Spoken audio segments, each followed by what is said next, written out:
এরপরে প্রশ্ন হলো, আমি নিয়মিত 5 ওয়াক্ত সালাত আদায় করতাম, কিন্তু একদিন ফজরের নামাজের সময় শরীরে কাঁপুনি দিয়ে উঠে, এরপর থেকে সবসময় নামাজের সময় শরীরের কাঁপুনি দেয়। এই কারণে আমি নামাজ ও অন্যান্য ইবাদত করতে পারি না। এই বিষয়ে আমি অনেক চিকিৎসক দেখিয়েছি, কিন্তু অবস্থার কোনো পরিবর্তন হয় না। আমার করণীয় কি? এটা বেশিরভাগ সম্ভাবনা হলো ব্ল্যাক ম্যাজিক বা দুষ্টু জিনের ভয়ঙ্কর কোনো উপদ্রবের কারণে হতে পারে। এরকম হয়েছে কিনা সেজন্য কোরআন এবং হাদিসের আলোকে যারা ঝাড়ফুঁক করেন সে সমস্ত রাকিদের শরণাপন্ন হতে হবে। রাকিদের ঝাড়ফুঁকের মাধ্যমে এই ধরনের রোগী খুব দ্রুত শনাক্ত হয়ে যায়। আমি এরকম এক রোগী দেখেছি যে তিনি আজান শুরু হয়ে গেলে পাগলের মতো ছোটাছুটি করতে থাকে এবং তার শরীরটা লোহার মতো শক্ত হয়ে যায়, টাইট হয়ে যায়, টিপ দিলেও আঙ্গুল ঢুকে না। আমার বাসায় আসছে একবার, ভয়ঙ্কর অবস্থা। উনি প্রবাসে ছিলেন, মিডিল ইস্টে, সেখান থেকে আসছে। তো আমি এক রাকির সাথে যোগাযোগ করে দিছি, কারণ আমি নিজে রুকিয়া করি না, জানি না। এই সঙ্গে যারা এক্সপার্ট আছে 2-4 জনকে চিনি, তাদের ঠিকানা দিয়ে দিছি তাদের সাথে যোগাযোগ করার জন্য। এরকম দুষ্টজিন বা ব্ল্যাক ম্যাজিকের কারণে, দুষ্টজিন উপদ্রবের কারণে এরকম অস্বাভাবিক ধরনের সমস্যা অনেক সময় তৈরি হয়। এগুলো থেকে আমরা যেন সবসময় নিজেরা নিরাপদ থাকতে পারি, সেজন্য আমাদের কয়েকটা কাজ করতে হবে। নাম্বার 1, সকাল সন্ধ্যার আমলগুলো নিয়মিত করবেন। আয়াতুল কুরসি, 3 কুল, বিসমিল্লাহিল ইয়াদুরু মা আসমিহি, এগুলো নিয়মিত পড়বেন সবসময়। বাসার সবাইকে শিখাবেন পড়ার জন্য। নাম্বার 2, বাসা বাড়িতে ঢুকার সময় বিসমিল্লাহ বলে ঢুকবেন, খাওয়ার সময় বিসমিল্লাহ বলে খাবেন, ওয়াশরুমে যাওয়ার সময় বিসমিল্লাহ যাবেন। ওয়াশরুমে শয়তান থাকে, দুষ্টজিনের ঠিকানা হলো ওয়াশরুম, নোংরা জায়গা, নাপাক জায়গা। এখানে ঢুকার সময় বিসমিল্লাহ বলে ঢুকবেন, বেরোয়ার সময় দোয়া পড়বেন এবং ওয়াশরুমের দরজা বন্ধ করে রাখবেন। বাসা যেই ঢুকবে বিসমিল্লাহ ছাড়া কেউ ঢুকবে না। বিসমিল্লাহ ছাড়া ঢুকলে হাদিসে আসছে শয়তান সাথে ঢুকে, বিসমিল্লাহ বললে আর শয়তান ঢুকতে পারে না। তো এরকম অনেকগুলো আমল আছে, এগুলো যদি নিয়মিত করা যায়, বিশেষ করে সকাল সন্ধ্যার আমল আর যে বিসমিল্লাহর আমল, যেটা বাসায় ঢুকার সময়, খাওয়ার সময় এবং ওয়াশরুমের কথা বললাম। বাসায় কোনো ছবি ইত্যাদি টাঙিয়ে রাখবেন না এবং মিউজিকের ব্যবহার যেন বাসায় না হয় সেটা খেয়াল রাখবেন। ইনশাআল্লাহ আল্লাহ তাআলা হেফাজতে রাখবেন। বিশেষ করে সূরা ইখলাস, সূরা ফালাক, সূরা নাস 3 বার রাত্রে শোয়ার সময় পড়ে শোবেন, সকাল সন্ধ্যা পড়বেন। দুষ্ট জিন থেকে এবং ব্ল্যাক ম্যাজিক থেকে আল্লাহ তাআলা হেফাজত করবেন ইনশাআল্লাহ। সূরা বাকারা এটা তেলাওয়াত করবেন, বাসায় তেলাওয়াত চালু করে রাখবেন, এর মাধ্যমেও এগুলো থেকে আল্লাহ তাআলা হেফাজত রাখেন। আমি 5 ওয়াক্ত সালাত আদায় করি, কিন্তু আমি গোপন গুনাহের কাজে আসক্ত। আমি আমার কাজের জন্য অনুতপ্ত হয়ে তওবা করি, কিন্তু আমি পুনরায় সেই গুনাহের কাজে লিপ্ত হয়ে পড়ি। এক্ষেত্রে আমার তওবা কি কবুল হয়? না হলে এর থেকে পরিত্রাণের উপায় কি? গোপন গুনাহের সাথে আমাদের অনেক তরুণ ভাইরা জড়িত, সম্পৃক্ত। এই গুনাহ থেকে বাঁচার জন্য আমি কয়েকটা পরামর্শ সবসময় দেই। এর ভিতরে সবচেয়ে বড় সমাধান, মৌলিক সমাধান, যেটা অনেক সময় ভুলে যাই আমি, সেটা শুরুতে বলি, যেটা হলো বিয়ে করা। বিয়ে করার চাইতে কুইক এবং কার্যকর কোনো সমাধান নাই।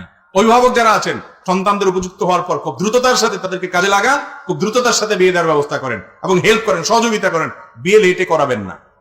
কদিন আগে মাহফিল ছিল কোথায়, নারায়ণগঞ্জে। তো এক ভদ্রলোক এসে বলল, হুজুর, আমাদের এলাকাতে বাপ মারা ছেলে মেয়েকে বিয়ে দিতে চায় না। আমার এক পরিচিত ভাই তাকে 30 বছরে বিয়ে দিছে, বেচারা 8 বছর ধরে বাচ্চা হয় নাই, এখন বিয়ে হয়েছে 40-এর পরে তার বাচ্চা হয়েছে, সে এখন বুড়া হওয়া ধরছে। তো অনেক এলাকাতে মুরব্বীরা ছেলে মেয়েকে বিয়ে দিতে যায় না। কেন? বলে যে বিয়ে দিলে পরের হয়ে যাবে, যতদিন আলগায় রাখা যায়। এগুলো পাগলামি ছাড়া আর কিছু না। যেটা অমানুষ পরের হবে ওটা এমনিই হবে, আর যেটা মানুষ সেটা বিয়ের পরেও থাকবে। আর বাবা মা বিয়ে দিতে দেরি করার কারণে সন্তান যদি গুনাহে লিপ্ত হয়, তার দায়ভার তাকে বহন করতে হবে। এই জন্য গোপন গুনাহ থেকে বাঁচার জন্য আপনাদের সন্তানরা তলে তলে কত পাপে জড়াচ্ছে আপনি জানেন না। আপনিও পাপী হবেন যদি আপনি অবহেলা করেন তার বিয়ে দেওয়ার ক্ষেত্রে। কোন রকম ডাল ভাতের ব্যবস্থা করতে পারে ছেলে, কোন রকম উপার্জন শুরু করছে, আল্লাহর নাম নিয়ে তাকে বিয়ে দিয়ে দেন এবং তার চরিত্র রক্ষা করেন। সন্তানের চরিত্র দুনিয়ার যে কোনো সম্পদের চাইতে দামি। অনেক বাপমার কাছে চরিত্রের দাম নাই, শুধু পয়সার দামটা আছে তাদের কাছে, আছে না নাই? এইসব বাপমা কপাল পড়া। বিধায় যুবকরা এই গোপন গুনাহ থেকে বাঁচার জন্য বিয়ে শাদী দ্রুত করতে হবে। আর দ্বিতীয়ত যে কাজ করতে হবে তা হলো যথাসম্ভব স্মার্টফোন ত্যাগ করতে হবে।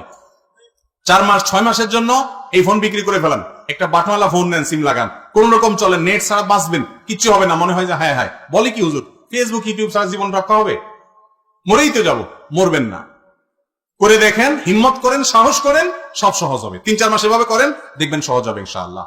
তওবা করার পরে যদি না করতে পারেন, আল্লাহ রাব্বুল আলামিনের কাছে মাপ চান যে আল্লাহ, লক্ষণ ভালো না যে তওবার পরে তওবা ভঙ্গ হয়ে যাচ্ছে, কিন্তু নিরাশ হবেন না, আশা হারাবেন না। আল্লাহ যে আপনাকে অনুতপ্ততা দিচ্ছেন, আপনার ভিতরে অপরাধ বোধ জাগ্রত হচ্ছে, খারাপ কাজ করছেন এটা যে বুঝতে পারছেন, এটাও একটা ভালো লক্ষণ। আল্লাহ তাআলা একসময় ছাড়ার তৌফিক দিবেই দিবে ইনশাআল্লাহ। এরপরে প্রশ্ন হলো, মালাকুল মউত ফেরেশতা কি একজনই?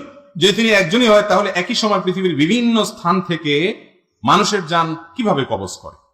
মাশাআল্লাহ, মালাকুল মউত তিনি একা, কিন্তু তার সাথে বিশাল আল্লাহর দেওয়া বাহিনী আছে।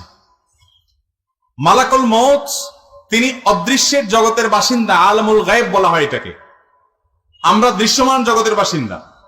আমরা আমাদের মতো যদি আল্লাহর ফেরেশতাকে তুলনা করি বা চিন্তা করি তাহলে ভুল হবে।